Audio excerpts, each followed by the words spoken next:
working? Now's it working? Okay. Well, thank you. Thank you for inviting me here, and I'd like to start off with an apology. An apology to you and to the real great minds.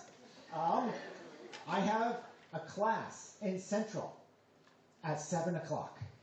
I pushed it to 7:30, but as soon as I'm done, I'm going to have to run out of the room, jump in my car, and leave off, so I'm going to miss all the rest of the presentation. So I apologize for running out on that. Okay, so this is what I would like to talk about. Making decisions in uncertain times. So I want to start off with, who would like to play a game with me? Oh, thank you. I saw this young man's hand up. What's your name? What? Tommy up? Something like that.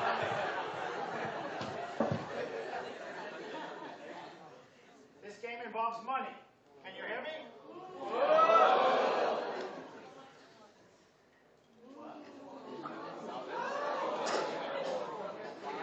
All right. Okay. I'm not going to try your name again. I have to say, brave guy. Tommy up. All right. You have a choice. Option A. I will give you $500. You didn't even hear option B. Option A, I give you $500.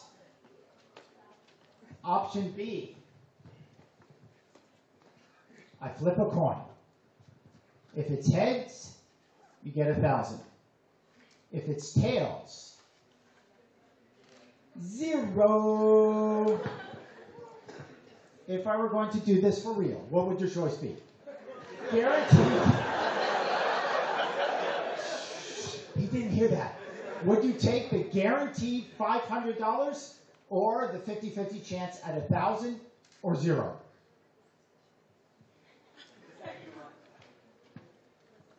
I only have 10 minutes. Take your time. 500 or 50 chance at 1,000? Really? Oh, great guy. All right, let's see. It's a real coin.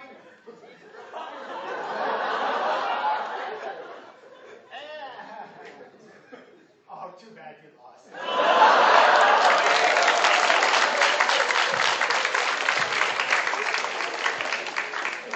Okay, now, for all of you, if I was rich enough that I could do this for real, I give you $500 or a 50-50 chance at 1,000. How many people would just take the guaranteed $500 right now? Raise your hand. Raise your hand. Look around the room, everybody. Okay, I think almost everybody. Okay, who else would like to play a game with me? Oh, too late. You are in. Someone else.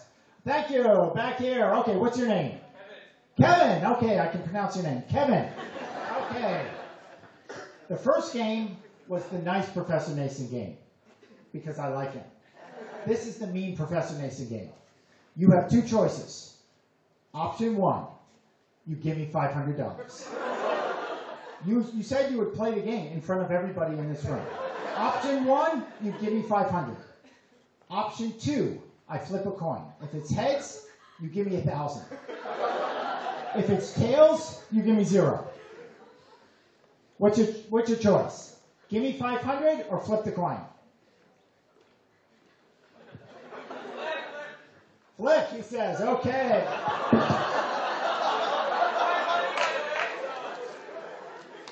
Are you ready?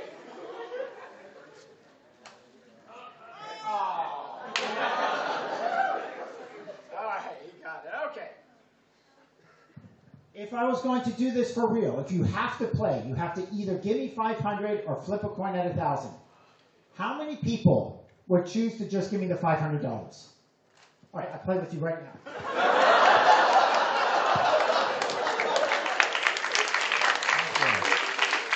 How many people would flip the coin at 1,000? Raise your hand. Almost everyone. Okay, so I want you to stop and consider your decision just now. I want you to consider how completely non-rational your decision just was. It wasn't just non-rational, it was irrational. Think about it. What is the value of $500?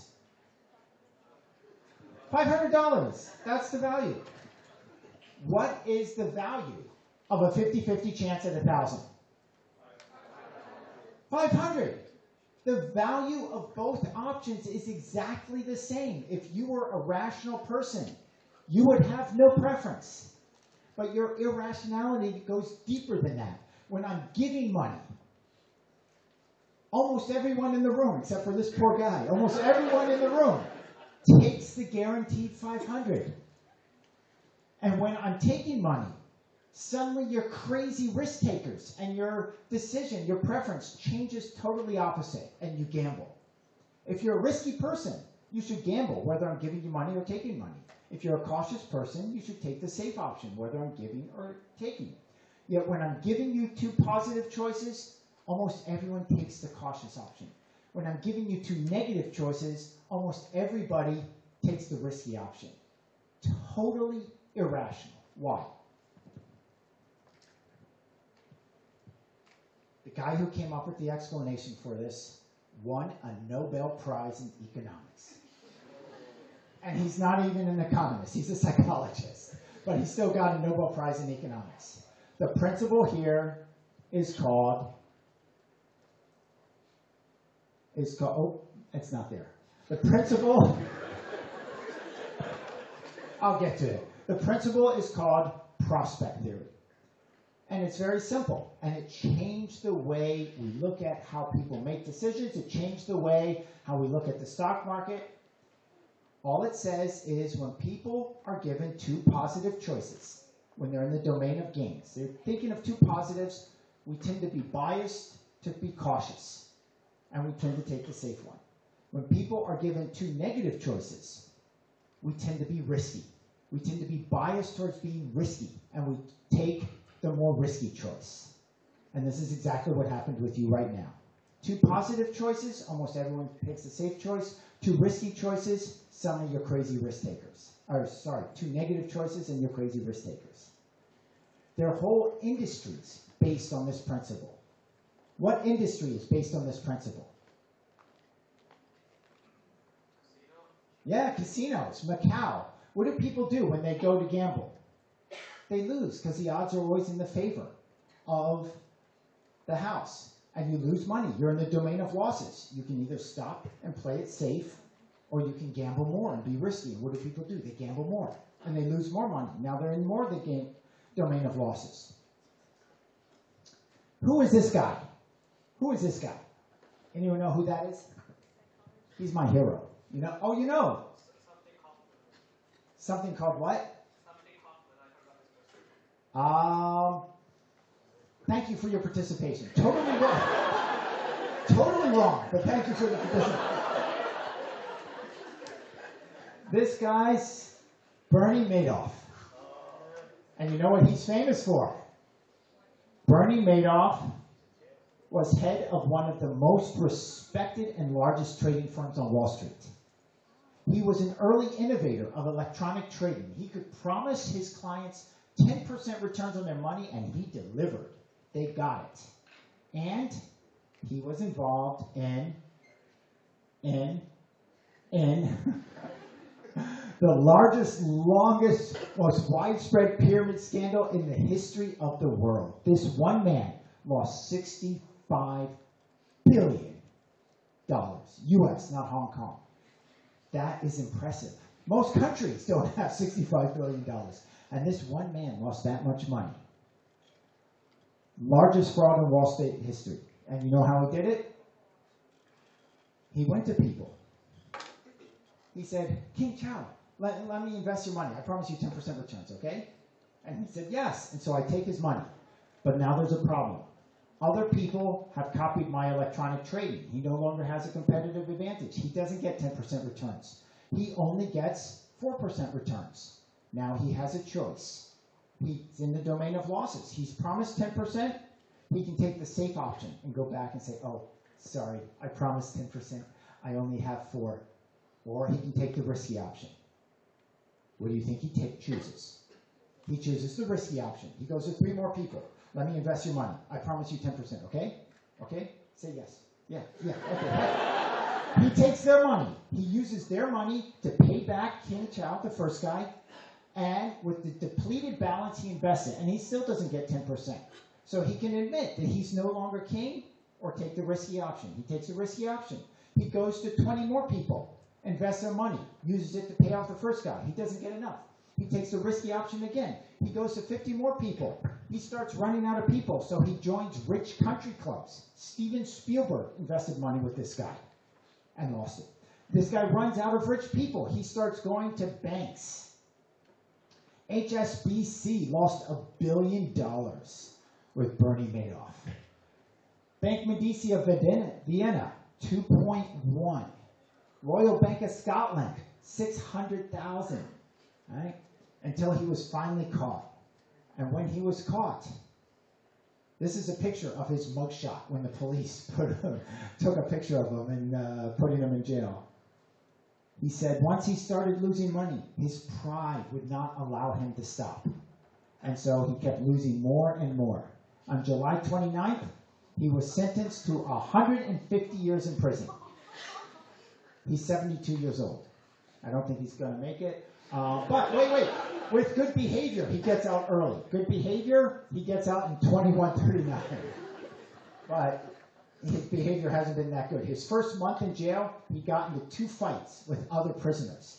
72 years old, and he's fighting with guys. That's impressive. Okay.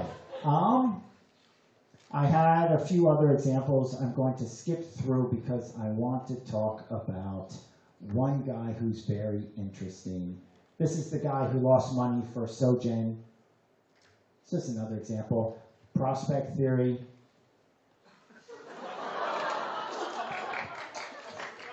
What do Donald Trump and Hong Kong have in common?